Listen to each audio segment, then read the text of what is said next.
কিন্তু আমাদের চরিত্র হয়ে গেছে শালা ক্যাকড়ার চরিত্র। কি হয়েছে? ক্যাকড়ার দুটোই দেখেছেন, যদি খ্যাস করে ধরে না ছাড়ানো মুশকিল আছে। ক্যাকড়ার দেখবেন কেউ যদি একটু আগে বাড়ে অমনি ধরবে। জাতি যতদিন ক্যাকড়ার চরিত্র নেবে এ জাতির উন্নতি নেই, এ জাতির ধ্বংস হবেই হবে। আর পিঁপড়ে দেখবেন কোথাও একটু খাবার দেবেন, ওর গোষ্ঠী, ওর ফ্যামিলি, ওর মানে কি বলবো শালা সুমন্দি যত যা ওরা আছে সবাইকে ডেকে একসাথে খাবে। সুবহানাল্লাহ বলে। আর ইব্রাহিম খলিলুল্লাহ আলাইহিস সালামের একটা অভ্যাস ছিল, মেহমানকে খুব তিনি খাতির করতেন, যত্ন করতেন।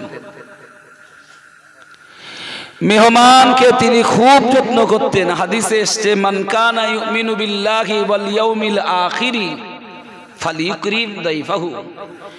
যে আল্লাহর উপরে আর পরকালের উপরে বিশ্বাস রাখে, যার ঈমান আছে আল্লাহর উপরে আর পরকালের উপরে, সে যেন তার মেহমানকে, অতিথিকে আপ্যায়ন করে। আল্লাহ রসুলের জীবনের একটা বড় দিক ছিল, তার বাড়ি কোনো মেহমান এলে না খাইয়ে তিনি ফেরাতেন না। একদিন রসুলের বাড়িতে এক কাফের মেহমান হলো। কে মেহমান? যা আপনার বাড়ি যদি কোনো কাফের মেহমান হয় দুধ খাত দেবেন? কথা বলতে হবে।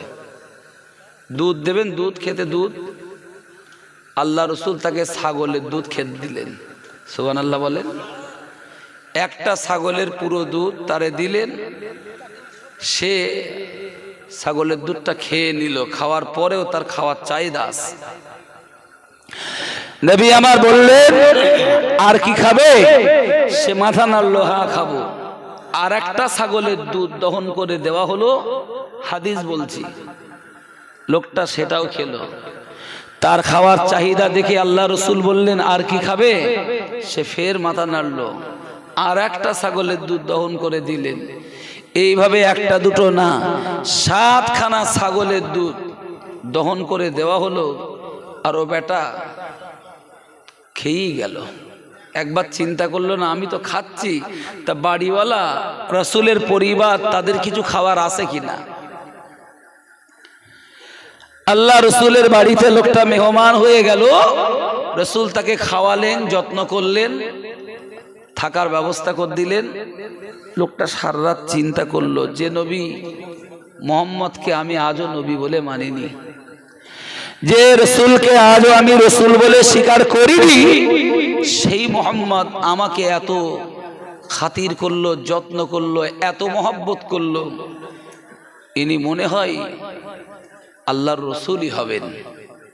ইনি যদি কোনো রাজা বাদশাহ হতেন তো এইটা তো করতেন না। আমি তো তার ধর্মের লোকও না, তা আমার প্রতি তার যে ব্যবহার, আমার প্রতি তার যে মেহমানদারি, তো আল্লাহ তার অন্তরের ভিতরে হেদায়েতের নূর দিলেন। লোকটা নিয়ত করলো যে আর দেরি করব না, সকাল হবে তো ঈমানের কলমা পড়ে নেব। জোরে বলেন, সকাল হবে তো ঈমানের কলমা পড়ে নেব। সকাল হয়ে গেল, লোকটি রাসূলের সামনে এলেন আর বললেন, ইয়া রাসূলুল্লাহ, ইয়া হাবিবাল্লাহ, আমি আপনার কাছে ঈমানের কালমা পড়ে মুসলমান হব। আল্লাহর হাবিব তারে ঈমানের কালমা পড়ে মুসলমান করিয়ে দিলেন। জোরে বলে, ওয়াজ করছি না, গল্প বলছি হাদিসে, কারণ সুরতাল দেবো সে সময় নেই। আর তাড়াতাড়ি হলে আমি একটু বাঁচপানি, আর একদম যদি কিছু না বলে আড্ডা করবে। যারা আসতেছে এই ফাঁকা জায়গা থাকতে ওই দিক বসতেছে কেন? আগাচ্ছি, ছোট ছোট ভাইয়ের একটু আগিয়ে আসো না বাবা, একটু আগিয়ে আসেন। ওই ফাঁকা জায়গাটা রাখলে হবে না। একটু তাকবীর দেবো আমি। সব দেখছি ইয়াং স্টাফ, ইয়াং তরুণ কিশোর ছেলেরা, একটু জোরে আওয়াজ দাও না, নারায়ে তাকবীর। পিছনের দিকে আওয়াজ হয়ে, আর একটু জোরসে হবে, নারায়ে তাকবীর। মাশাআল্লাহ, একটু আগে আগে আসেন। আর যারা আসতেছেন আমি মনে মনে করছিলাম লোক তো আর থাকবে না, সব বাড়ি যাবে। হ্যাঁ, আল্লাহর মেহেরবানি। তবে এই যে যুবক ভাইগুলো, তাদের বলছি আগামী দিন আল্লাহর এই দিন ইসলামকে জিন্দা করতে হবে আপনাদের। যতটা বুড়ো মানুষ আছে, বয়স যাদের হয়ে গেছে, এই বুড়ো মানুষ আস্তে আস্তে শেষের দিকে না, চলে যাওয়ার সময় আসতেছে না। আমি সেদিন আয়নায় দেখি আমার একটা পেকেছে, তার মানে আস্তে আস্তে শেষের দিকে। বলো, যারা কিশোর, যারা যুবক, যারা তরুণ, আগামী ভবিষ্যৎ আল্লাহর দ্বীনকে তাদের ধারণ করতে হবে। আর ইসলামের পক্ষে সবচেয়ে বেশি শক্তি দিয়েছে, সবচেয়ে বেশি রক্ত দিয়েছে, সবচেয়ে বেশি জীবন যারা দিয়েছে তারা যুবক। সুবহানাল্লাহ বলো। তারা কারা? যুবক। খাইবারের যুদ্ধ হচ্ছিল, জয় পরাজয় হয় না। রাসূলুল্লাহ ঈশার নামাজের পর বললেন, কাল সকালে ইসলামের ঝান্ডা তার হাতে তুলে দেব, আর আমার জুলফিকার, আমার তলোয়ারটা তার হাতে তুলে দেব যাকে আল্লাহ আর তার রাসূল বেশি ভালোবাসেন। সুবহানাল্লাহ বলেন। হযরত ওমর ঈশার নামাজ পড়ে বাড়ি যেয়ে ঘুমায়নি, চিন্তা করতেছে আল্লাহ আর রাসূলের কাছে সবচেয়ে ভালোবাসার পাত্র, প্রিয় আমি কি হতে পারবো না? কিন্তু ওমরের বয়স তখন কত জানেন? 50-এর ধাক্কা, কি 50-এর কাছাকাছি কি পার হয়ে গেছে। পরদিন ফজরের নামাজ আযান হলো, জামাত হলো, সবাই সাহাবীরা এসে কানায় কানায় মসজিদ নববী ভরে গেল। হুজুর এক চোখ বুলিয়ে নিলেন, সবাইকে দেখে নিলেন, বললেন সবাইকে দেখছি, আমার আলী কই? আলীকে দেখছি না কেন? হযরত আলী যখন কলেমা পড়েছে তখন তার বয়স হচ্ছে 8 বছর। ক বছর? 8 বছর। ওরে বাবা, কেডা? হযরত আলীর বয়স 8 বছর। মক্কায় গেছেন, মক্কা থেকে মদিনায় গেছেন, মনে করুন আরো 13 বছর। 13 আর 8, মক্কায় 13 বছর কাটিয়েছে। তারপরে হুজুর আমার হিজরত করে মদিনায় গেছেন, তাহলে 21 বছর। আর তার ক বছর পরেই খয়বার যুদ্ধ। হযরত আলী তখন সম্ভবত বয়স 25 কি 25-এর 28। আচ্ছা, 25 বছর বয়স মানে তখন একদম ভরা যৌবন না? হায়, কথা বলেন না ভাই। হযরত আলী সেদিন ফজরের নামাজে যাননি। হুজুর তাকে তলব করেছেন, আলী কই? তা বলছে, ইয়া রাসূলুল্লাহ, শুনলাম আলীর চোখ উঠেছে, চোখে ঘা হয় না একটা? ইয়া রাসূলুল্লাহ, ইয়া হাবিবাল্লাহ, আলীর চোখ উঠেছে, আলীর চোখে একটা ঘা হয়েছে। হুজুর এই জন্য আলী ঘর থেকে বাইরে বার হতে পারে না। আল্লাহর হাবিব বললেন, যাও যাও, চলে যাও, আমার আলীকে নিয়ে আসো। হযরত আলীকে ধরে আনা হলো। হুজুর আমার আলীকে সামনে বসাইয়ে বললেন, এই বাবা আলী,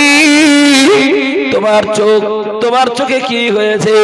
ইয়া রাসূলুল্লাহ, ইয়া হাবিবাল্লাহ, আমার চোখে ঘা হয়েছে, চোখ উঠেছে। হুজুর আলীকে ডাক দিয়ে নিজের গালে থুতু লালা মোবারক আলীর চোখের উপরে লাগিয়ে দিলেন। হযরত আলীর চক্ষু সঙ্গে সঙ্গে ভালো হয়ে গেল। আরো জোরে বলেন। আলী বলছেন, সেই যে রাসূলুল্লাহ একটু লালা লাগিয়ে দিয়েছিলেন না, আমার জীবনে চোখের কোনো রোগ হয়নি। জোরে বলে। আগের তুলনায় এমনি 25 বছর বয়স, তখন তো চোখের দৃষ্টিশক্তি কি স্ট্রং আছে। আর আমরা যা রাত জাগ দিছি, আমার এমনি শেষ। আল্লাহ রাসূল সাল্লাল্লাহু আলাইহি সাল্লাম কিন্তু চিরদিনে অভ্যাস ছিল এশার নামাজের আগে রাত্রি খেতেন, এশার নামাজ পড়ে শুয়ে পড়তেন। ঘুম বিশ্রাম করার পর রাতের 2 ভাগ হয়ে গেলে আর বিছানায় থাকতেন না, এবার উঠতেন। উঠবার পর এবার তার তাসবিহ তেলাওয়াত, এবার তার কোরআন তেলাওয়াত, এবার তার তাহাজ্জুদের নামাজ, এবার তার আল্লাহর ইবাদত বান্দেগী লম্বা সময় করতেন। হুজুরের কদম মুবারক ফুলে যেত। জিজ্ঞাসা করা হলো, ইয়া রাসূলুল্লাহ, মা তাকাদ্দামা মিন যামবিহি ওয়া মা তাওয়াক্কার, পূর্ব পরে তো কোনো গুনাহ নেই, আল্লাহই তো আপনাকে বেগুনাহ মাসুম বানিয়েছেন, এরপরে এত নামাজ, পা ফুলে যায়। হুজুর বললেন, আফালা আকুনু আবদান শাকুরা, তোমরা কি চাও না আমি আল্লাহর অধিক কৃতজ্ঞ বান্দা হয়ে যাই? জোরে বলেন, আমি আল্লাহর অত্যন্ত কৃতজ্ঞ বান্দা হয়ে যাই। যত বেশি নামাজ পড়বো, কোরআন পড়বো, সিজদা দেব, ততই তো আল্লাহর প্রিয় হব। সুবহানাল্লাহ। হে যুবক, তোমার রাত জাগছে, রাত চলে যাচ্ছে, সারাটা রাত যাচ্ছে শুধু মোবাইলে। তবে এই এলাকার লোক ভালো, এদিককার যুবক পুরো হ্যাঁ। শোনেন, কোরআন বলছে ওয়াজআলনা নাওমাকুম সুবাতা, ঘুমটা তোমাদের বড় নিয়ামত করে দিয়েছি, শান্তির জন্য, প্রশান্তির জন্য দিয়েছি। এ আমরা যারা রাত জাগার দায়িত্ব লিছি, সব শেষ। সেদিন মাদ্রাসায় একটা কাজ হবে, ভিত খুঁড়তেছে, লেবার কম, আমি একটু লেগেছি বুঝলেন, কোদাল মেরিয়ে হেঁপকে মরে যাচ্ছি, কোদাল মেরিয়ে ঘা ঘেমে গেছে। আগে তো মাটির কাজও করতে পারতাম। তার মানে শোনেন, যারা রাত জাগা অভ্যাস করছেন, রাতে মোবাইলে সময় দিচ্ছেন, লাইফটাকে পাইপ বানান না। সকালবেলা দেখলে চোখগুলো মনে হয় যে 3-4টে মার্ডার করে রাত জেগে জেগে। আর এই স্ক্রিন, এই লাইট, এই যে স্ক্রিনের লাইট, চোখে ঘুম আসে না। দেখতে দেখতে দেখতে দেখতে কখন ঘুমিয়ে যান না, বুকের ওপরে কিংবা মাথার পাশে এই জিনিসটা আছে, এই জিনিসটা রেখে ঘুমাচ্ছে। মানা করছি আল্লাহর রাস্তে। মেডিকেল সায়েন্স বলছে যে এটা মাথার কাছে থাকলে এর যে রেডিয়েশন আছে, বিশেষ করে এই যে নেট আছে, নেট, এর একটা পাওয়ার আছে। বলো, কোথার থেকে এর খবরগুলো আসছে, মেসেজগুলো আসছে, সারা দুনিয়া থেকে হোয়াটসঅ্যাপে মেসেজ ঢুকতেছে, মেসেঞ্জার, ফেসবুক, সারা দুনিয়া দেখাচ্ছে। তো এর একটা আকর্ষণ আছে না নেই? ব্রেন টিউমার যা হচ্ছে, মেডিকেল সায়েন্স বলছে এই মোবাইলে রেডিয়েশনের কারণে হচ্ছে। হয়তো এক্ষুনি বুঝতে পারবে না, আস্তে আস্তে বুঝবি। চাষি গোড়া কেটে দিস তো, চাষি বুঝতে পারতিস না। বেলা হোক মানে রোদ উঠলি পাতা আস্তে আস্তে শুকোবে, এউরে যাবে, তখন বুঝবে। যুবক আসো, লাইফ স্ট্রং আছে, আইবুড়ো আসো, বুঝতে পারতিস না। যদি মোবাইলে বেশি সময় দাও, বিয়ের পরে আমার কথা মনে পড়বে। সব শরিয়াতি বলা যায় না, দু একটা মারে ফাতি বুঝেলেন। তারা হাজিরিন, তো রসুলের বাড়িতে ওই লোকটা মেহমান, মনে আছে তো নাকি? হুজুর 7 পেয়ালা দুধ খাইয়েছে। সকালবেলা ওই লোকটা চলে যাওয়ার আগে আল্লাহ রসুল বললেন, একটু বাড়িতে মেহমানদারি করে যাও। নবী আমার 1 পেয়ালা দুধ আনতে বললেন, দুধ আনালেন, দুধটা তার সামনে দিলেন। লোকটা খেতে যাবে, হুজুর আমার বললেন, কুল সাম্মিল্লাহা ওয়া কুল বিয়ামিনিকা ওয়া কুল মিম্মা ইয়ালিকা। হুজুর বললেন, সাম্মিল্লাহ ওয়া কুল বিয়ামিনিকা। গতকাল কিছু বলিনি, আজ যখন ইমানের কালমা পড়েছো, মুসলমান হয়েছো, তোমারে বলছি আমি, তুমি বিসমিল্লাহ বলে ডান হাত দিয়ে খাওয়া শুরু করো। মুসলমানের খাওয়ার আদব 3টে মনে রাখবেন। সাম্মিল্লাহ, আল্লাহর নাম স্মরণ করা, যা খান। অকুল বিয়ামিনিকা, ডান হাত দিয়ে খাওয়া। অকুল মিম্মা ইয়ালিকা, বর্তনে যখন খাবেন, খানচাই খাবেন, এদিক ওদিক না করে সামনের দিক দিয়ে খেতে হবে, নষ্ট করা যাবে না। দস্তরখান বিছিয়ে খাওয়ার মানে লোক কুটুম আসলে দস্তরখান দিতে হয়, এটা সুন্নত না। সর্বদা দস্তরখান বিছিয়ে খাওয়া সুন্নাত। যদি দুটো ভাতও পড়ে যায় পরিষ্কার জায়গায় তুলে নেওয়া যায়।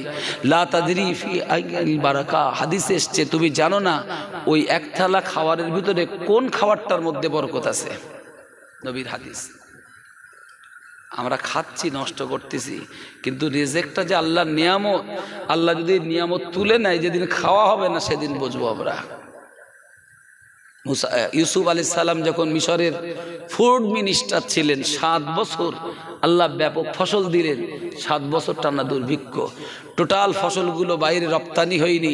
ইউসুফ আলাইহিস সালামের মানে বুদ্ধি, ইউসুফ আলাইহিস সালামের হিকমত, ইউসুফ আলাইহিস সালাম সেই সমস্ত খাবারগুলো সঞ্চয় করে সব গুদামজাত করলেন, গোডাউন করলেন।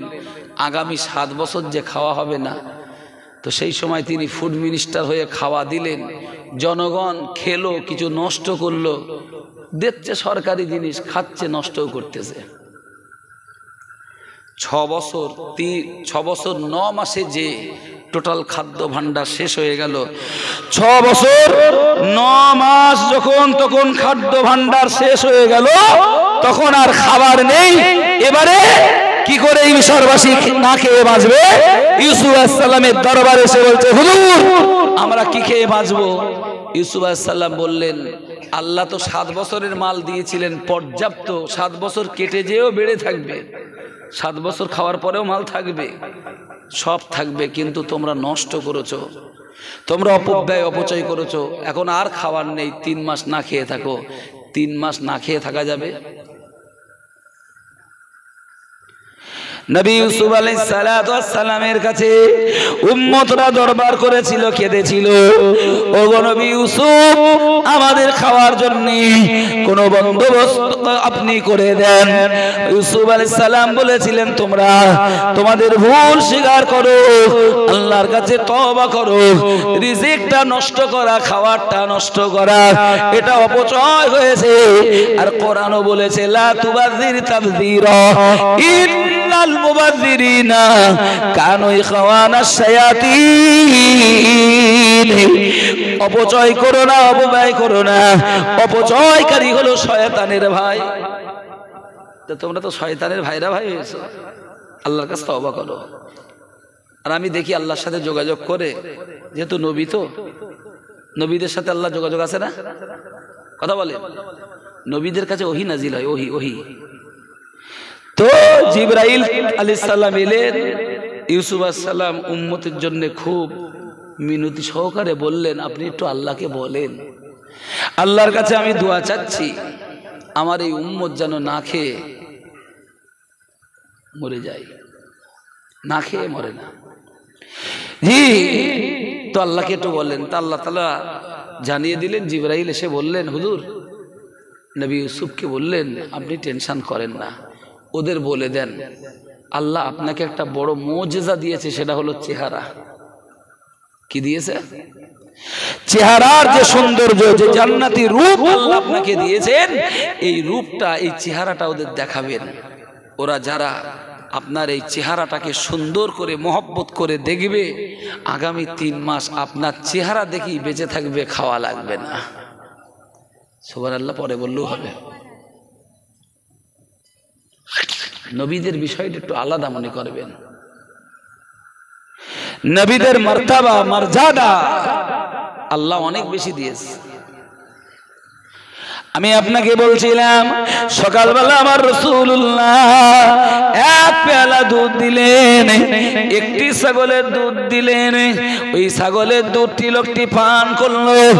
পান করবার পরে আল্লাহ রাসূল যে বললেন, পান করার আগে সামিল্লাহ ওকুল বিয়ামিনিকা, বিসমিল্লাহ বলে ডান হাতে খাও। লোকটি ওইভাবে খেলো। ও ভাইরা, বাপজিরা, মা বোনেরা, লোকটি একটা পেয়ালা দুধ ভালো করে খাওয়ার পরে পেট ভরে গেল, মনও তার ভরে গেল। হুজুর বললেন, আর কুছ চাইয়ে? কাল রাতে তো 7 পেয়ালা টেনেছো, তো এখন আর একটু খাবে? বলে, ইয়া রাসূলুল্লাহ, 7 পেয়ালা খেয়েও যেন মন ভরিনি, পেট ভরেছে। আজকে মনও ভরেছে, পেটও ভরে গেছে। জোরে বলে। তাহলে এই এক পেয়ালা দুধে মন ভরেছে, পেট ভরেছে, সাথে বিসমিল্লাহ দিয়ে বরকত হয়েছে। ঠিক কি না বলেন? হুজুর বললেন, শোনো, ইন্নাল মুমিনা ইয়াকুলু মিয়াতান ওয়াহিদা, নিশ্চয়ই মুমিন যখন খায় একটা পাকস্থলীতে খায়। ওয়া আন্নাল কাফির, আর কাফের ইয়াকুলু যখন খায় সাবাত আমা, কত পাকস্থলীতে? কথা বলেন না, 7টা পাকস্থলীতে খায়। কাফের 7টা পাকস্থলী, আর মুমিনের কটা? দোয়া করে দেবেন নাকি? খিদে লেগেছে? কথা বলতে হবে তাহলে একটু। 12টা পর্যন্ত বলেছি না? 12টা বাজলে আল্লাহুম্মা আমিন করতে পারে, কারণ তাবারুক অনেকক্ষণ রান্না হয়ে গেছে, ঠান্ডা করলাম নি। তবে বিসমিল্লাহ বলে খেতে হবে। বলো, যে বিসমিল্লাহ বলে তাবারুক খাবে না সে যেন না খায়। আইনটা বড্ড কড়া হয়ে গেল নাকি? যে অভ্যাসটা তৈরি করেন, একটা করে সুন্নাত জীবনে আমল করেন। জানেন, যে লোকটা ঘরে প্রবেশের সময় বিসমিল্লাহ বলে আর খাওয়ার সময় বিসমিল্লাহ বলে, শয়তান আফসোস করে, পরিতাপ করে, হাউতাস করে, এই খানায় আমার জায়গা নেই, এই ঘরে আমার স্থান নেই। হুজুর বলেছে, যে লোকটি ইনদা দুখুলিহি ওয়া ইনদা তাওয়াবিহি, খাওয়ার সময় আর প্রবেশের সময়, ঘরে ঢোকার সময় আল্লাহর নাম স্মরণ করে, শয়তান বলে, শয়তান তখন আফসোস করে বলে, এই ঘরে থাকার, এই খাবারে আমার কোনো জায়গা নেই। ওয়াইল্লাম ইয়াযকুরিল্লাহা ইনদা তাআমিহি ওয়া ইনদা দুখুলিহি। ও ভাইরা বাপজিরা শুনুন, নবী পাক হাদিসে বলেছেন, খাওয়ার সময়, ঘরে প্রবেশের সময় যে লোকটি আল্লাহর নাম স্মরণ করে না, শয়তান বগল বাজায়, শয়তান আনন্দ করে, ফুর্তি করে, এই খাবারের ভিতরে আমার জায়গা আছে, আমি খাবো এবং এই ঘরে আমি সারা রাত থাকতে পারবো। শয়তান যদি ঘরে আমার সাথে থাকে, আমি তো দেখতে পাবো না। ও ঘরে থাকলে সহজে সহজে আমারে দাগা দেবে না, দেবে না। বিসমিল্লাহ বলে ঘরের দরটা আটকাবেন, শয়তানের 14 গোষ্ঠীর ক্ষমতা নেই, ওই ঘরে শয়তান ঢুকবে। হুজুর বলেছেন, খাদ্য পাত্র, বাসন কোসন, হাঁড়ি বলেন, কড়া বলেন, যা আছে এইগুলোকে ঢাকনা দেবে, ঢাকনা দিয়ে রাখবে, বিসমিল্লাহ বলে ঢাকনাটা চাপাবে, শয়তানের ক্ষমতা নিতে খাওয়ার।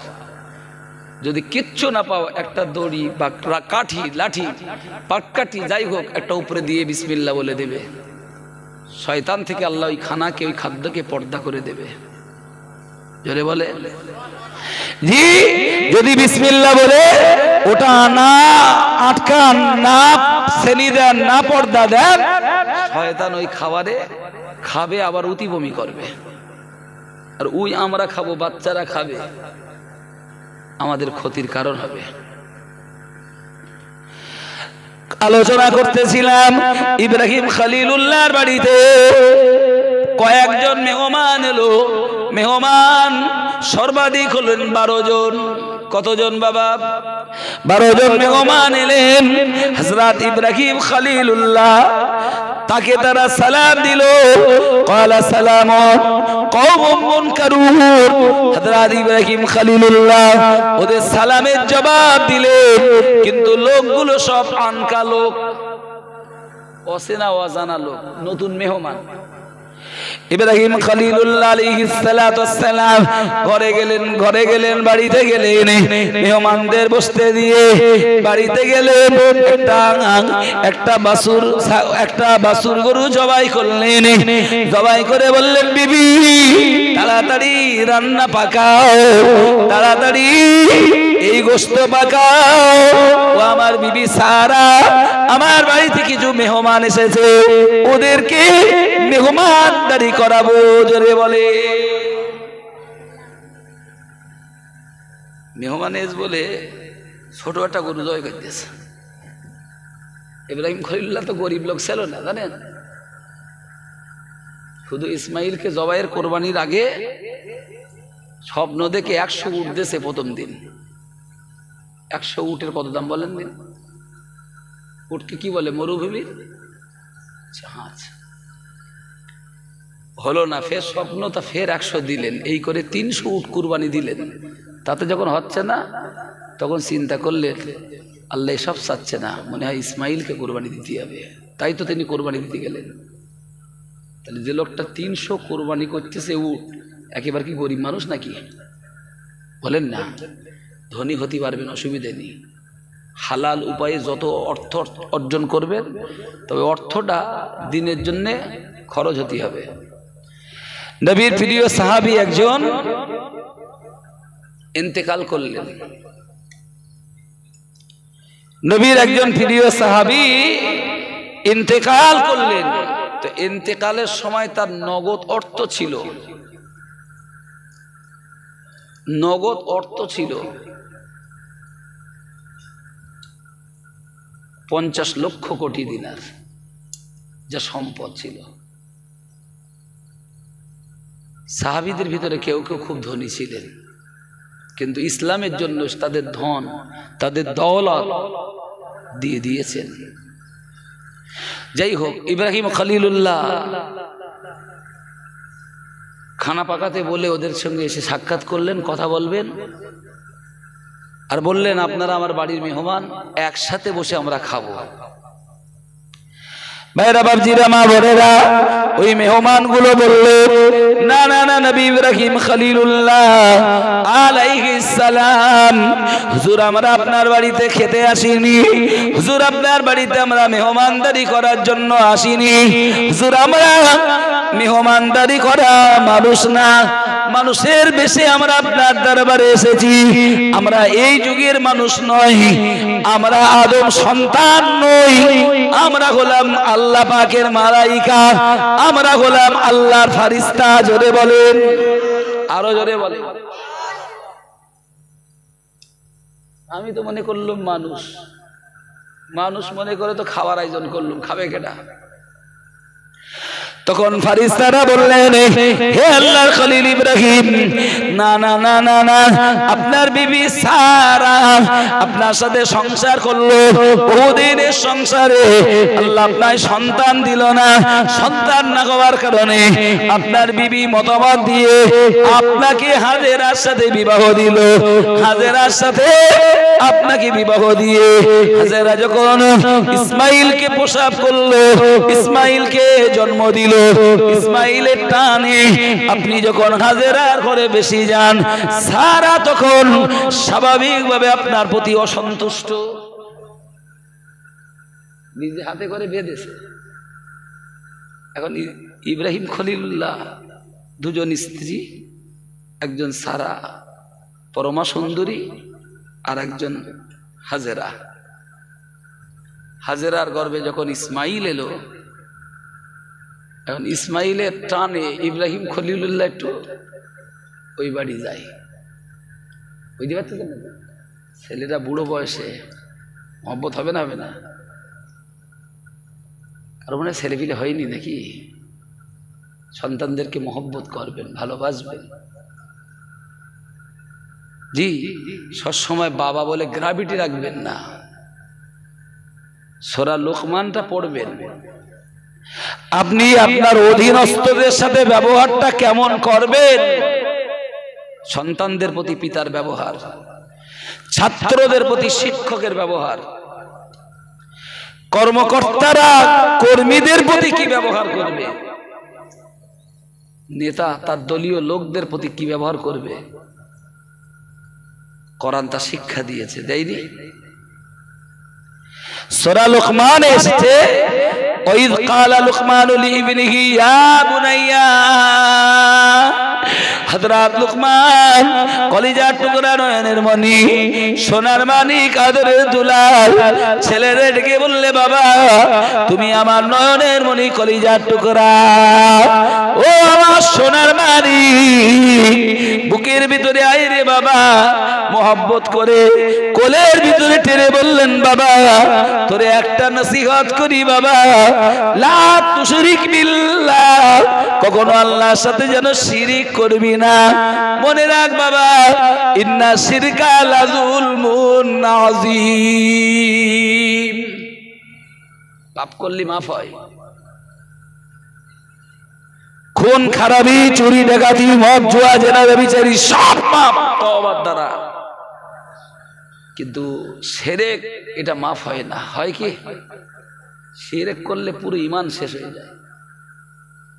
বললেন বাবা তোকে আমি উপদেশ দিতেছি, সোনার মানিক, ওয়াসাইনাল ইনসানা বিওয়ালাদাইহি ইহসানা বিওয়ালাদাইহি হুসনা, আব্বা মায়ের সাথে ভালো ব্যবহার করবি। আল্লাহ তার এই দুটো কথা এত পছন্দ করেছেন, কোরআনের ভিতরে লুকমানের এই কথাগুলো কোট করে দিয়েছেন, চিরন্তন করে দিয়েছেন। মহব্বত করে বলেন, সন্তানদের প্রতি মহব্বত রাখতে হবে, ভালোবাসা রাখতে হবে। কিছু কিছু বাপ আছে ভাই, সন্তানের প্রতি কোনো দয়া দরদ মায়া নেই।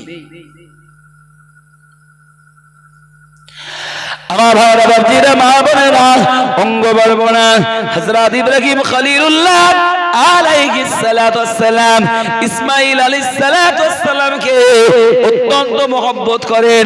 আর ইসমাঈল শুধু সন্তান নয়, উনি হবেন ভবিষ্যৎ নবী। সুতরাং নবী যে হয়, নবী যে হবে, প্রথম থেকেই সে আলাদা হবে। কারণ ওটা মানুষের তৈরি না, মানুষের ইলেকশন নয়, মানুষের সিলেকশন নয়। ও সিলেকশন কার? যদি বলেন না, যারা নবী হয়েছেন পৃথিবীতে প্রথম থেকেই তাদের চরিত্র, তাদের কালচার, তাদের ক্যারেক্টার সব আল্লাহ কন্ট্রোল করেছেন। সুবহানাল্লাহ বলেন। পৃথিবীতে কোন নবীর কবিরা গুনাহ নেই, পৃথিবীতে কোন নবীর কোন কবিরা গুনাহ নেই। কবিরা গুনাহ কি? আল-ইশরাকু বিল্লাহ, আল্লাহর সাথে শিরক করা, ওয়াকুকুল ওয়ালিদাইন, মাতা পিতার নাফরমানি করা, ওয়াকাতলুন নাফস আল্লাতী হারামাল্লাহু ইল্লা বিল হক, অন্যায়ভাবে কাউকে হত্যা করা, জি ওয়াল ইয়ামিনিল গামুস, মিথ্যা শপথ করা, এই রকম কোন কবিরা গুনাহ, মদ খাওয়া, জুয়া খেলা, জি এতিমের মাল আত্মসাৎ করা, ব্যভিচার করা, জি যত রকমের কবিরা গুনাহ কোন নবীর দ্বারা হয়েছে? বলেন না, কোন কবিরা গুনাহ নেই। সগীরা যে গুনাহ আছে, যার জীবনে যতটুকুন আল্লাহ সবগুলো মাফ করে বেগুনাহ মাসুম বানিয়ে দিয়েছে। এই জন্য আমাদের আকীদা হলো সমস্ত নবীরা নিষ্পাপ, সমস্ত নবীরা, কোন নবী গুনাহগার এটা বললে আপনার ঈমান থাকবে না। কিন্তু আমাদের আকীদার বাইরে যারা আছে, ভ্রান্ত আকীদার দল, আকীদার লোকগুলো বলে নবীদেরও পাপ আছে, ভুল আছে, ওরা নবীদের ভুল ধরে। মুসা নবী একদিন আদম নবীকে জিজ্ঞেস করলেন, বললেন বাবা আপনি তো আবুল বাশার, আবুল আম্বিয়া, নবীদেরও বাপ, একটু বলেন দিন। আল্লাহ মানা করেছিলেন ওই গাছের কাছে যেতে, লা তাকরাবা হাদিস সাজারা, তা আপনিও গেলেন, মাও গেল, কেন গেল? গেলেন কেন? যদি নাই যেতেন তাহলে আর এই দুনিয়ায় এসে লাটা ধামটা খাইতে হয়? কল্পনা বলো, নবী আদমের সঙ্গে মুসা নবীর সাক্ষাৎ, কথোপকথন, এটা হাদিসে এসছে। সাইয়েদিনা আদম আলাইহিস সালাম বললেন, আই বেটা মুসা, শোনো বাবা, তুমি এতে আমার কি দোষারোপ করতেছো? না আব্বা, যদি সেই গন্ধম ফল না খাইতেন বেহেশতেই থাকতেন, আর এই দুনিয়ায় এসে এত সমস্যায় পড়তে হতো না, এত ফিতনা ফাসাদ, এত ঝামেলা ঝঞ্ঝাট। তা হযরত আদম আলাইহিস সালাম হযরত মুসাকে বললেন, বাবা আমি যদি গন্ধম ফল না খেতাম তুমি কি দুনিয়ায় আসতে? এর কথা কন, বেহেশতে তো ছেড়ে ফিরে হতো না, তুমি কি আসতে? তা মুসা নবী বললেন, না আসতাম, আমি না এসছি নবী হয়ে। আপনার কত সন্তান, তারা কত সন্তান নাফরমানি করে আল্লাহর সাথে বিশ্বাসঘাতকতা করে, আল্লাহর সাথে মানে চ্যালেঞ্জ করে, আল্লাহর সাথে কত বান্দা তারা বিশ্বাসঘাতকতা বেঈমানি করে, তাতে তো জাহান্নামে তো যাবে তারা। ও ভাইরা বাপজিরা মা বোনেরা শোনেন, লম্বা আলোচনা করতেছি না। হযরত আদম আলাইহিস সালাম বলেছিলেন, ও বাবা মূসা আলাইহিস সালাম, ওগো সন্তান মনে রাখো, আমার আল্লাহ পাক রব্বুল আলামিন দুনিয়া সৃষ্টি করলেন আর কলম বানালেন, কলমকে বানিয়ে বললেন, এই কলম তুমি লেখো। কলম লিখতে থাকলো, লিখতে লিখতে লিখতে লিখতে আল্লাহ পাকের নির্দেশ যতটা কলম লিখে ফেললো, কলমের কালি শেষ হয়ে গেল, যা কিছু লেখা সব লেখা হয়ে গেল। জোরে বলে, এই লেখাটার নাম কি? এই যে লেখা আল্লাহ লেখালেন এই দুনিয়া জগৎ সৃষ্টির 50,000 বছর আগে, এটা কি লেখা বলেন না? কি লেখা? ভাগ্য, তাকদীর।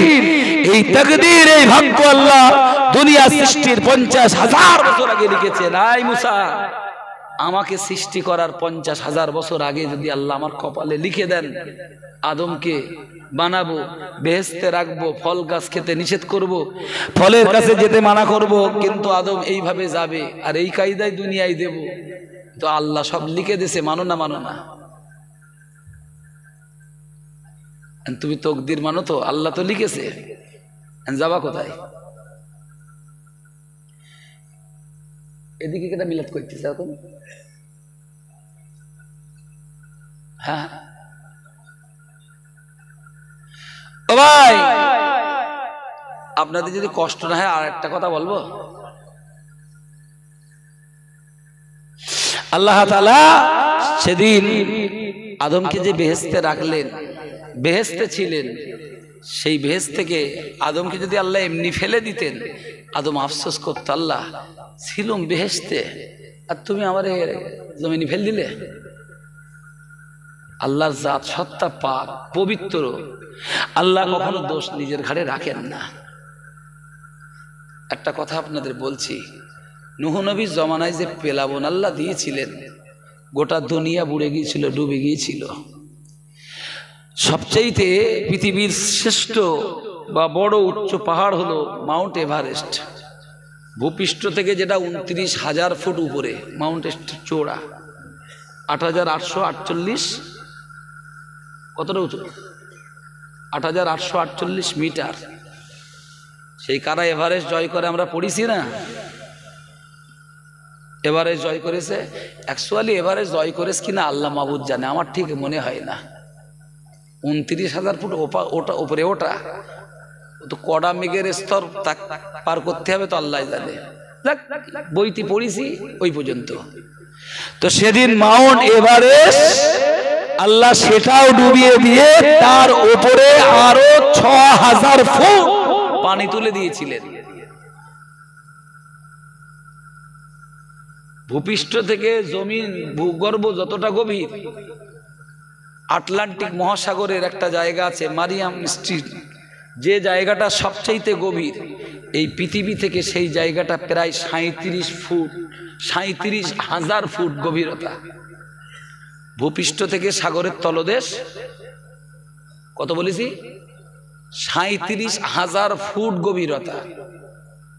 যতটা গভীর জায়গা, মাটি থেকে যতটা গভীরে পানি, আল্লাহ ওই পানি অতটা উপরে দিলেন। এই পাহাড়ের চূড়া যদি হয় 29,000, এর উপরে এখনো প্রায় 8-9,000 ফুট উপরে পানি উঠেছে। গোটা দুনিয়ায় কেনান থেকে শুরু করে কোনো কাফের বেঁচে নেই। ইবলিস শয়তান কোথায় ছিল?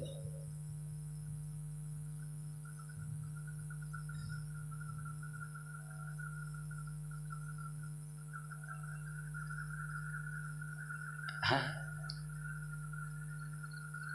আচ্ছা, নূহ নবীর নৌকা বানালেন, জাহাজ বানালেন, সেই জাহাজে নূহ নবীর ছেলে কেনান উঠতে পারলো না, ইবলিস কি করে উঠলো?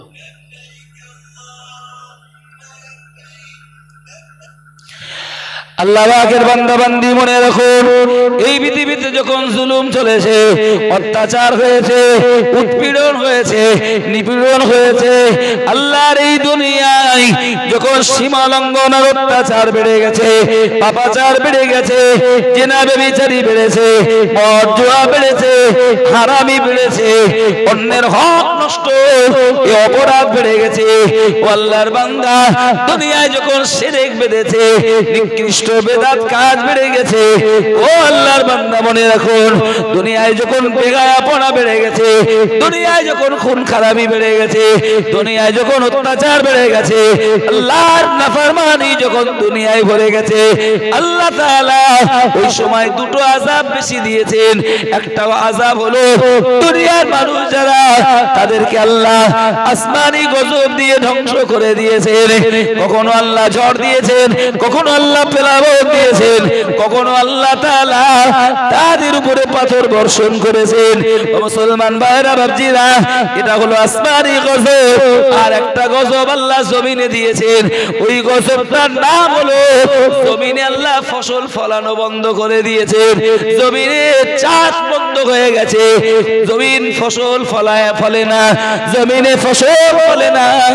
ফসল না ফলার কারণে বাড়িতে আর শস্য ওঠে না, খাওয়ার আর হয় না। আল্লাহ তাআলা নাফরমান জাতিকে না খাইয়ে মেরেছেন।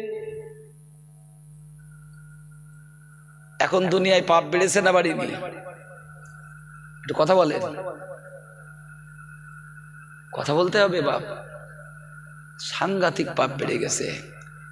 সাদা জামায় দাগ লাগে বেশি, তার মানে যে দাগ আমাদের গায়ে নেই তা না। বিশেষ করে এই মোবাইল,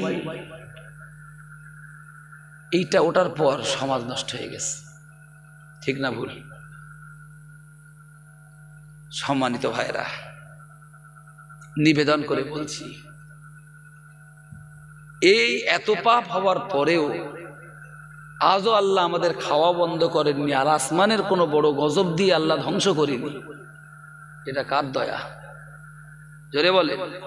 কিন্তু এইভাবে চলতে থাকলে আল্লাহর গজব আসবে।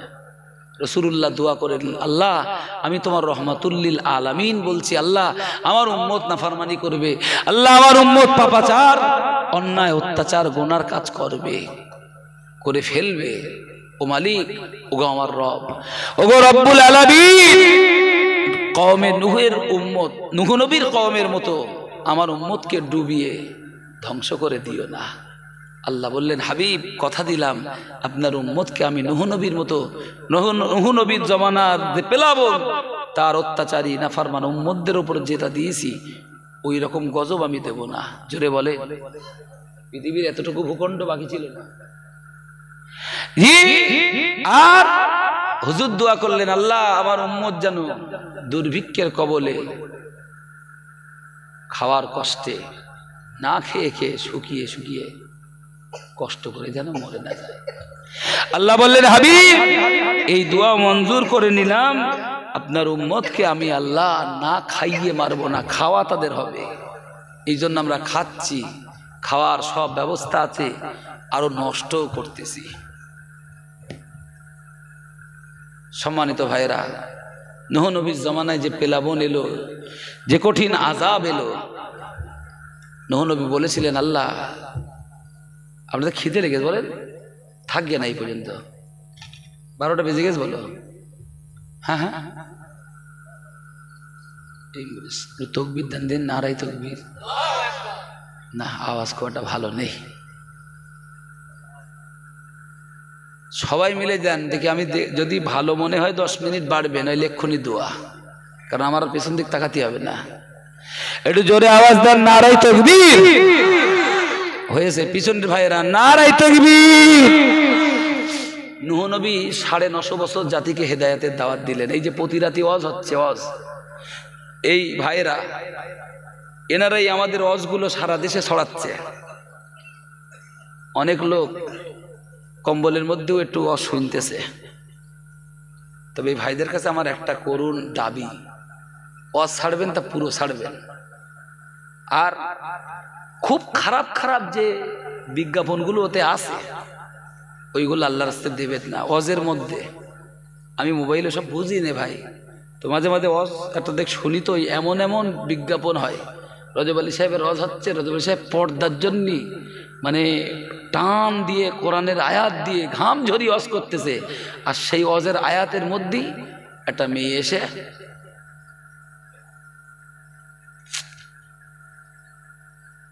দেখে মনে হচ্ছে মোবাইলই মারি ঘুষি ওই মেয়ে লোকটার নাক মুখ ফেটে যায়, কিন্তু মারলি তো আমার মোবাইলটা খায় হবে। রাগে কি ওয়াজ হচ্ছে আর সেখানে কি আসতেছে। ওই ওই খুব খারাপ ভিডিওগুলো মানে কি বলে এই অ্যাডগুলো নেবেন না, তাতে 2 পয়সা কম হয় হোক, ওইগুলো বাদ দিয়ে যেগুলো মোটামুটি ভালো অ্যাড মনে করেন ওইগুলো দেবেন, কারণ এতে কোরআনের বিউজ্জতি হয়, হাদিসের বিউজ্জতি হয়। 950 বছর হেদায়েতের দাওয়াত দিয়ে মাত্র 80 জন লোক হেদায়েত হলো, বাকি সব নাফরমানি করতেছে।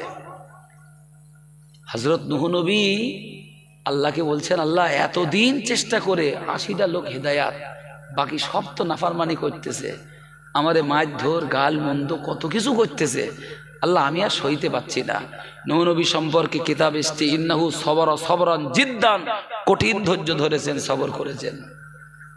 আল্লাহ বললেন, যদি সবর করতে আর না পারো তাহলে একটা জাহাজ বানাও, জাহাজ, ওই জাহাজটা তৈরি করো, ইমানদারদেরকে ওই জাহাজে আমি আল্লাহ বাঁচাবো, আর বাকি দুনিয়া গোটা পৃথিবী যা আছে সব আমি ধ্বংস করে দেবো, কেউ বেঁচে থাকবে না।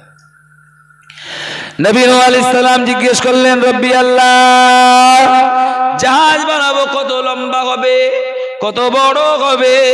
আমার আল্লাহ বললেন, এই নবী নূহ, জাহাজটা হবে 300 গজ চওড়া, 300 গজ লম্বা, 300 গজ লম্বা জাহাজ হবে। হযরত নবী নূহ বললেন, আল্লাহ চওড়াটা কত হবে? আল্লাহ পাক বললেন 80 গজ চওড়া, আর উচ্চতা কত হবে? 50 গজ উচ্চতা, মানে 100 হাত উপরে হবে। 100 হাত মানে কি, জাহাজটা ছোট বলেন না? 80 গজ চওড়া, 160 হাত, আর 300 গজ লম্বা, বিরাট জাহাজ তৈরি হলো। আল্লাহ বলে দিলেন, জিবরাইল তুমি এইভাবে বলে দাও, নূহ নবী জাহাজ যেন এইভাবে বানায়। তো বর্ণনা এসছে, শর্টে বলছি, জাহাজটা ছিল 3 তলা। কতলা? আল্লাহ বলে দিলেন, এই জাহাজটা তৈরি হবে শাল কাঠ দিয়ে। তখন পৃথিবীতে শাল কাঠ নেই। নবী নূহ শাল কাঠ সন্ধানে গেলেন, ঘুরলেন, পেলেন না। জিবরাইল আমিন এসে শাল কাঠ বুনে দিলেন, সব ঘটনা আছে। সেই শাল কাঠ তৈরি হলো, গাছ হলো, যাই হোক, সে শাল কাঠ দিয়ে জাহাজ বানানো হলো। আল্লাহ পাক বললেন, নূহ যখন পেলাবন আসবে, হাত্তা ইদা জাউহা অফারাত তান্নুর, যখন চুলোর ভিতর থেকে পানি উঠবে তখন মনে করবে কি পেলাবন শুরু। তখন সবাইকে ডাকবে, সব জন্তু জীব জানোয়ার সবাইকে এক জায়গায় করবে, করে তোমার জাহাজে তুলে নেবে, ইমানদারগুলোকেও নেবে। পানি উঠতে শুরু হলো, আর নূহ নবী বললেন, আল্লাহ কাদের কাদের নেব? আল্লাহ বলবেন, যারা যারা তোমার এখানে আসবে তাদের নেবা, আর যারা যারা আসবে আল্লাহ তাদের আগাম অ্যালার্ট করে দেশ। সর্বপ্রথম নূহ নবীর জাহাজে এসেছিল কি জানেন? পিঁপড়ে। সবার আগে পেলাবন যে হবে, পানি যে হবে, এই খবরটা আমাদের জানার আগে, আবহাওয়াবিদরা জানার আগে পিঁপড়েরা জানে। ওদের কাছে রেডার নেই, মেশিন নেই, কিন্তু অতি ক্ষুদ্র পিঁপড়ে এত ছোট ছোট প্রাণী, এরপরেও আল্লাহ ওদের এমন ধীশক্তি দিয়েছে। দেখবেন কোন প্রাকৃতিক দুর্যোগ হওয়ার আগে ওরা আগে লাইন করে না? করে না? কোথাও কোনো খাবারের সন্ধান পেলে না, পিঁপড়ে সেটা সন্ধান করে, সেখানে ছুটে যায়, এবং একলা যায় না, যারা আছে সবাইকে নিয়ে ডেকে একসঙ্গে একসাথে মিলেমিশে খায়। সুবহানাল্লাহ। আজকে বলছি, মনে রাখবেন, পিঁপড়ের চরিত্র, পিঁপড়ের ক্যারেক্টার যদি নিতে পারেন, আল্লাহ জাহান্নাম থেকে বাঁচাবে। কিন্তু আমাদের চরিত্র হয়ে গেছে শালা ক্যাকড়ার চরিত্র। কি হয়েছে? ক্যাকড়ার দুটোই দেখেছেন, যদি খ্যাস করে ধরে না, ছাড়ানো মুশকিল আছে। ক্যাকড়ার দেখবেন কেউ যদি একটু আগে বাড়ে অমনি থাকবে। এই জাতি যতদিন ক্যাকড়ার চরিত্র নেবে, এ জাতির উন্নতি নেই, এ জাতির ধ্বংস হবেই হবে।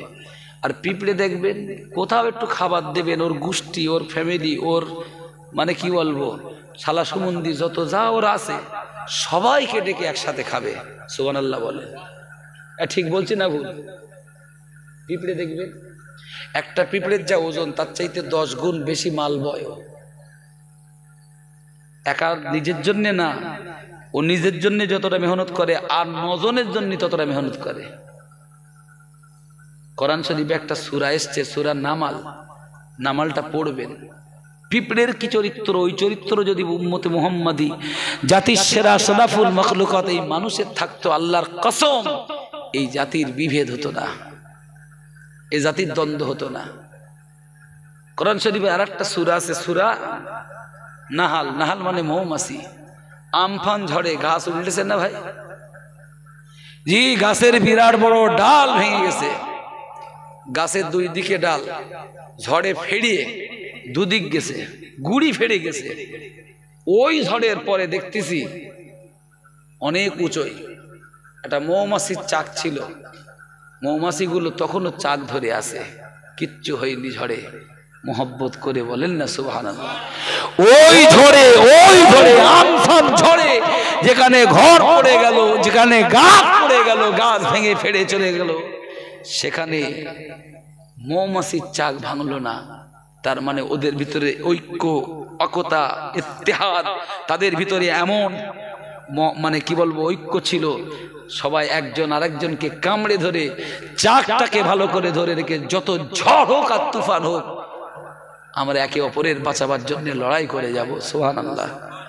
আজকে আমরা মুসলমান, আমরা আজকে আশরাফুল মখলুকাত, আজকে আমরা সৃষ্টির সেরা, আমরা কি যত ঝড় আসুক, মুসিবত আসুক, একে অপরের পরিপূরক হয়ে আসি না একে অপরের মাছ দেওয়ার ধান্দায় আসি?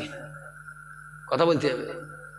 একটু ছেলে মিলে দিলু হয়, তা আসেলা যদি দেয় কতক্ষণ সহ্য করবে? সামনে 2023 সাল, পঞ্চায়েত নির্বাচন, বাপ বেটা একজন আর একজন মাই দেবে, ভাই ভাই। শুধু আপনাদের সাফ আলী, হোসেনপুর না নূরপুর এই গ্রামটা বাদ দে, এখানে কেউ কারোর দেবে না। আর নাইলে দেখবেন ভাইয়ের বিরুদ্ধে ভাই মুগুর চাষবে। ঠিক বলছি না ভুল ভাই?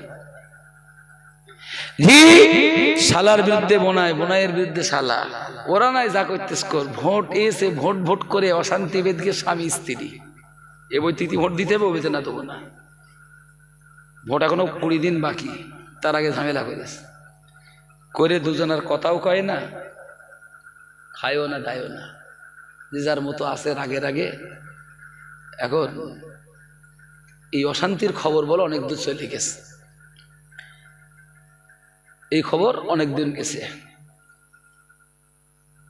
ইতিমধ্যে হুজুর এসে গ্রামে বলতে, হুজুর একটু ওয়াজ করেন যেন স্বামী স্ত্রীর অশান্তি না থাকে। তা হুজুর একটু স্বামী স্ত্রীর হক হুকুকের ব্যাপারে ওয়াজ করেছে। আর স্বামী যারা হয়েছ তোমরা বাজার ঘাট ঠিকঠাক করো, বোর দিকে দায়িত্ব রেখো, সন্তান ফ্যামিলি বলে গেছে। সকালে চিন্তা করতেছে, হুজুর যখন বলে গেছে আজকে একটু বাজারে যাই, গাড়াকুপ বাজারে যাই, একটু ভালো তরকারি, একটু মাছ টাছ কিনে আনি। চিন্তা করতেছে তাই তো অনেকদিন অশান্তি, হুজুরি রস শুনেও তো বিপদে পড়লুম, বাজারে তো যাবো, প্যাকেট তো নিতে হবে, তা কি করে এলে? তোমরা এইগুলার ইউটিউবে দেখছো, আমার আর লোক দাউদ করবে না বলো, যা করে করবে। এখন ওর এই ভাবগতি দেখে কচিটা জিজ্ঞেস করছে, আব্বা কোন যাবা? বাজারে যাবো। বউটা দেখতে বাজারে যখন যাবে প্যাকেট তো চাচ্ছে না, প্যাকেট একটা লেই বেড়ার গায়ে বাঁধিয়ে দেই। বউ আর শুনিস না, প্যাকেট একটা লে রান্নাঘরে বেড়ায় বাঁধিয়ে দে বলতেছে। প্যাকেট থাকলো বেড়ার গায়ে, প্যাকেট জন্য গাড়া কমে যায়। ও বুঝতে পেরে যাকে হুজুরি ওয়াজে কাজ হয়েছে, 15 দিন পরে কথা হয়েছে। বাজারে যা ছিল মোটামুটি প্যাকেট ভর্তি বাজার করে এনে মনে করতেছে কি বা করি, কথা কি আমি আগে বলবো? ও তো বলিনি, ও তো প্যাকেট দিছে এইখানে। না, আমিও হাস স্বীকার করার লোক না, আমি একটা বেটা ছেলে। ও ঠিক রান্নাঘরের বেড়ায় প্যাকেট বেঁধিয়ে বলতেছে, প্যাকেট থাকলো বেড়ার গায়ে, বাজার যেন পচে না যায়। মাছ আছে, কি মহব্বতে সংসার। বউটা প্যাকেট নিয়ে রান্নাঘরে ওগুলো সব বাছা গোটা করে রান্না করেছে। ইনি ভদ্রলোক গোসল করে এসে বসে আছে। কোলে ভাত পানি দিলি খাবার, নাইলে খাবো না। আর উনি রান্না করে বলতেছে কারোর কোলে ভাত পানি দিতে পারবো না, যদি চাই কথা বলে তারই দেবো, উপজে কথা না বললে দেবো না। দুপুরে রান্না এও চাইনি ও দেয়নি, তাও খাওয়া হয়নি। ওইভাবেই রাত্রি রাগারাগি করে দুজন দু জায়গায় শুয়ে আছে, খায়ও নি। এটা তবু চার দোকান যে বাজারে দিয়ে কিছু খেয়েছে, আর বউটা কিচ্ছু খায়নি।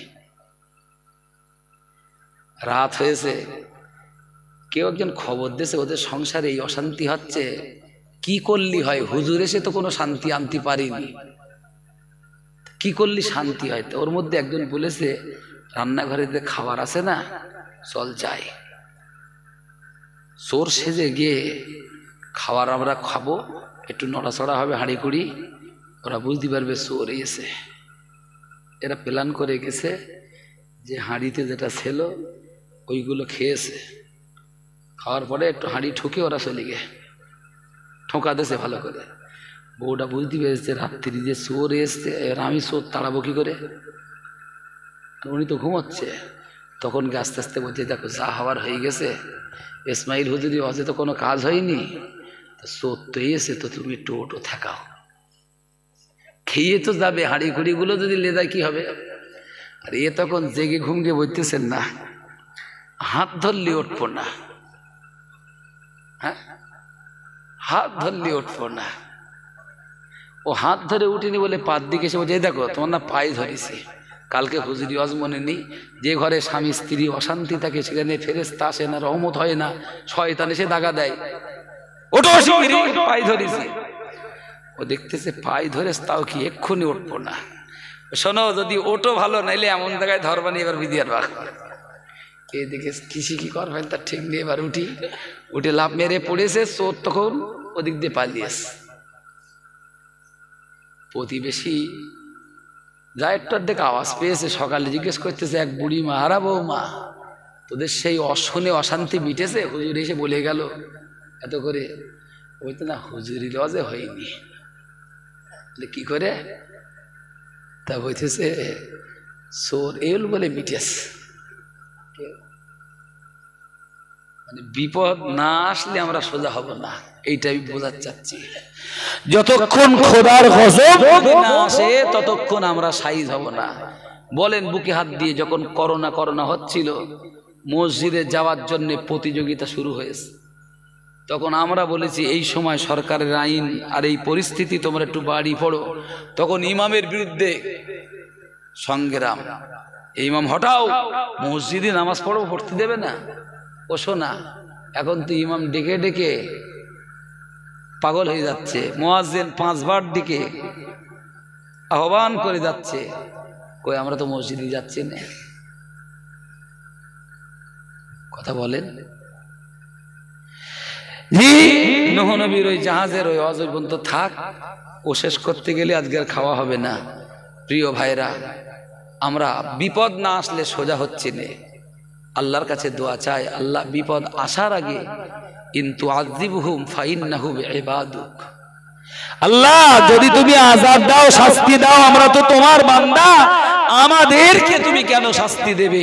ওয়াইন তাগফির লাহুম ফাইন্নাকা আনতাল গফুরুর রহিম, যদি তুমি আমাদেরকে ক্ষমা করে দাও, মাফ করে দাও, আল্লাহ যদি তুমি আমাদেরকে মাফ করে দাও, তুমি তো গফুরুর রহিম। বলুন সুবহানাল্লাহ। আল্লাহ দয়াময় না? তাম জিন্দেগির গোনা আল্লাহ মাফ করে দিতে পারে।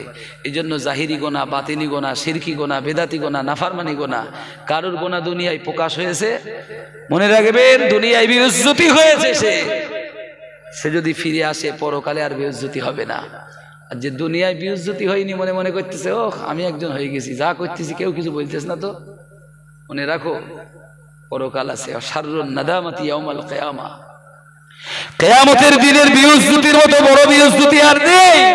অতএব চাপালি, হোসেনপুর, নূরপুর, আশপাশের সকল ভাই বাবাজি, মা বোন, আল্লাহর রাস্তে গজব আসার আগে, আযাব আসার আগে মরার আগে, জাহান্নামে যাওয়ার আগে তওবা করি, ফিরে আসি, নিজের জীবনটাকে তৈরি করি।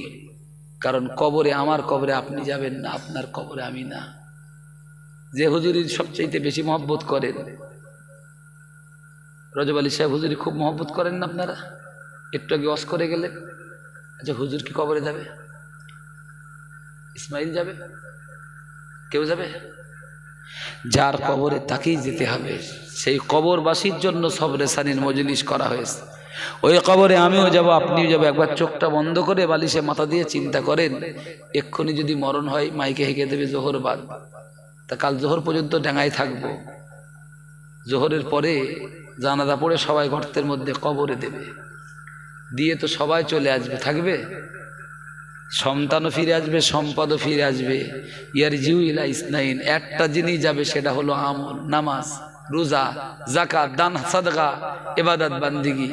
তো সেই ইবাদত বান্দিগি আমাদের কতটা আছে? আল্লাহ আমাদের তৌফিক দিক। বলেন আল্লাহুম্মা আমিন। জোরসে বলেন আল্লাহুম্মা আমিন। এটা তাকবীর দেন, নারায়ে তাকবীর, নারায়ে তাকবীর, নারায়ে তাকবীর। আমি গুনাহগার, সবার চাইতে আমি বেশি গুনাহগার। আপনাদের পায়ের ধুলির সমান আমি একটু আল্লাহর কাছে ক্ষমা চাচ্ছি। আমার সাথে আপনারাও একটু সুর মেলাতে পারেন। বিসমিল্লাহির রহমানির রহিম। আস্তাগফিরুল্লাহ রব্বি মিন কুল্লি যামবি ওয়া আতুবু ইলাইহি লা হাওলা ওয়ালা কুওয়াতা ইল্লা বিল্লাহিল আলিয়্যিল আযীম।